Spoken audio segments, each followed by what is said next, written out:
प्रिय दोस्तों, कमांडर सुधीर कुमार का नमस्कार। आज मैं आपको समझाना चाहूँगा कि इंटरनल एनिमी की कंसेप्ट क्या है।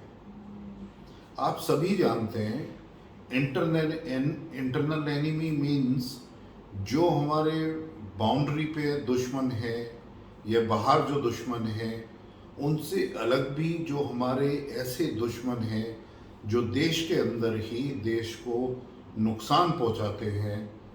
और उसमें यदि गिनती करें तो वो सारे ऐसे पत्रकार जो बाहर के किसी अवार्ड को प्राप्त करने के लिए या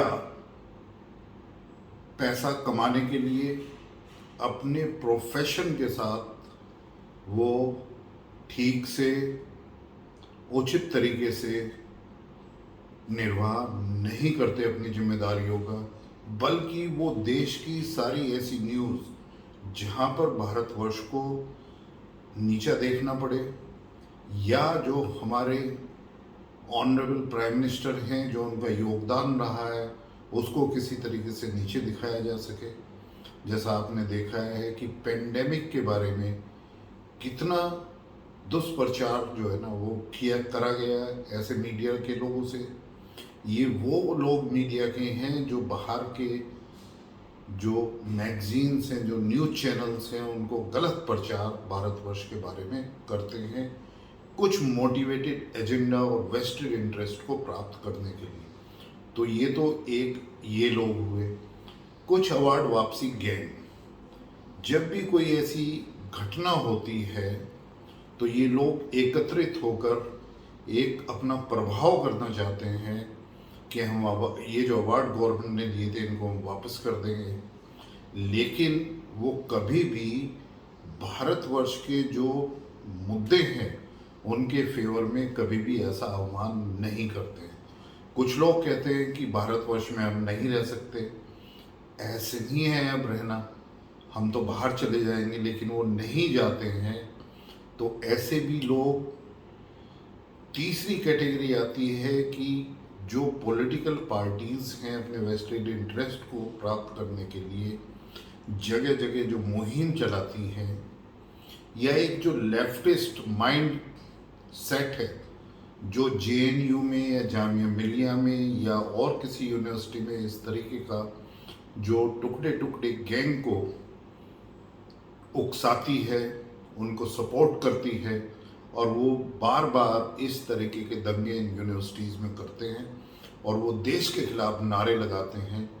तो ये भी मेरी सोच के और मेरी समझ के अनुसार वो भी इंटरनल एनिमी में आते हैं।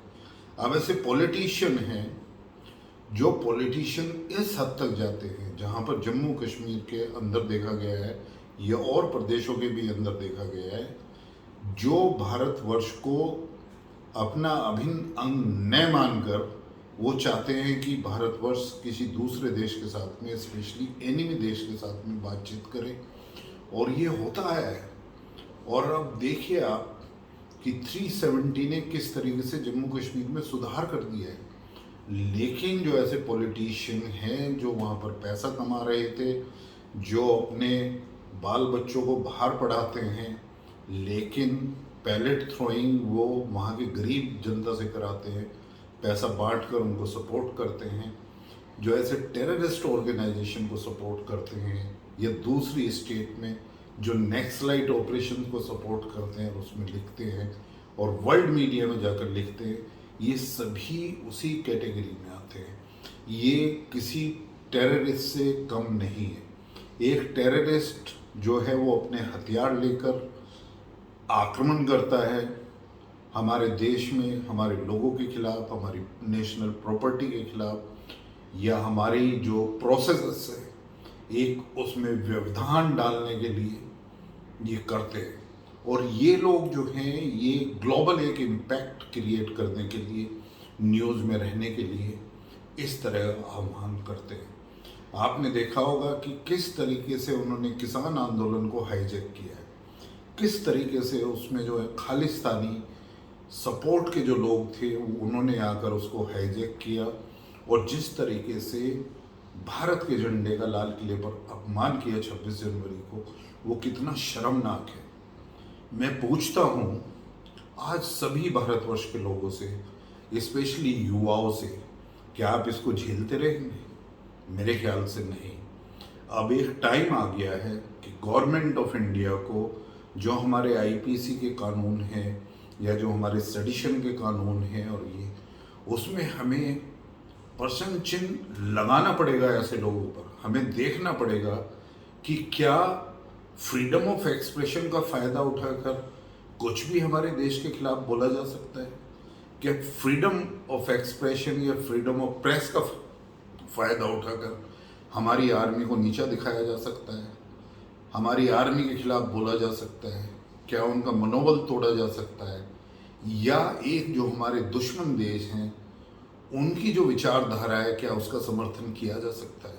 मेरे ख्याल से कदापि नहीं।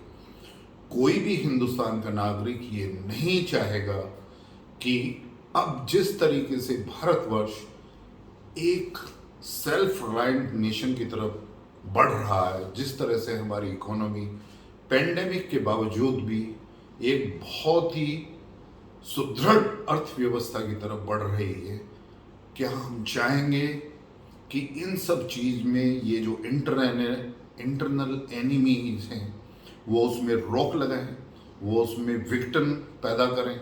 नहीं, कदापि हम ऐसा नहीं होने देंगे। आज मैं इसीलिए आपको जागरूक कर रहा हूँ कि ऐसे इंटरनल एनिमी पर निगाह रखिए, इनकी रिपोर्ट करिए, इनके खिलाफ विरोध करिए, इनको चिन्हित करिए और सोशल मीडिया में इतना आप जो है ना अपने अंदर यश पैदा करिए कि आप इन लोगों को सोशल मीडिया में चिन्हित करें। और जब भी ये इस तरीके का अपना कोई भी विचार या लोगों को बहकाने का या किसान मूवमेंट जैसे उसको जो है ना एक तरीके से हाईजैक करने का, या कोई भी ऐसा जो मुद्दा आपको सामने दिखाई दे जिसमें इस तरह की पॉलिटिक्स हो, जहाँ पर देश के खिलाफ ये विचार रखते हों, उसका आप पूर्णतः विरोध करिए और सोशल मीडिया में ऐसे लोगों को एक्सपोज करिए और गवर्नमेंट से रिक्वेस्ट करिए कि यस, इन लोगों के खिलाफ अब टाइम आ गया है कि बहुत ही तगड़ा एक्शन और बहुत ही जल्दी एक्शन फास्ट ट्रैक के कोर्ट के थ्रू किया जा सके और इनको जेल के पीछे रखा जा सके। जय हिंद। यदि आपको मेरा सुझाव, यदि आपको इस वीडियो के कंटेंट या मेरे जो और वीडियोस मेरे YouTube channel pulse beat of India पर हैं, यदि आपको पसंद आए तो आप उसको प्लीज़ सब्सक्राइब करिए। Thank you very much. Jai Hind.